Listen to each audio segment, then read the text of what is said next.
بكام الاسد؟ الاسد دلوقتي تعالي كده بقى ورينا. مثلا متهيألي وصل ثمنه دلوقتي مثلا $3000 مثلا، والنمر وصل يعني 150,000 مثلا؟ مثلا ومثلا زويس. تعالى هنا يا لولو، تعال.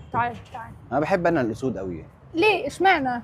ما اعرفش، بحس ان انا يعني واقف قدام فخر حاجه، انت فاهم؟ لا حقيقي يعني. لا زويس جميل. انا اصلا اعرف ان الاسد مقاتل للنهايه. تعالى حتى لو بص، خد بالك عشان الاسد ده اصلا مش بتاعي. الاسد ده بتاع بابا.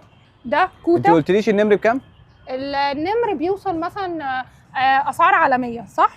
ده $3000، ده ممكن يوصل 7.5 $8.5 على حسب الفصيله. يعني كل ما بتبقى الفصيله نادره كل ما السعر بيعلى. بيبقى اعلى. عايزه افهمك كمان حاجه في الجينات والكلام ده.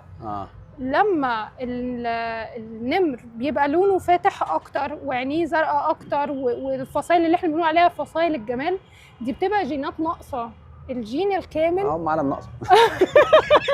لا والله مؤدبين. الجين الكامل هو اللي بيطلع لك النمر اللي لونه اصفر وعينيه سوداء او بني.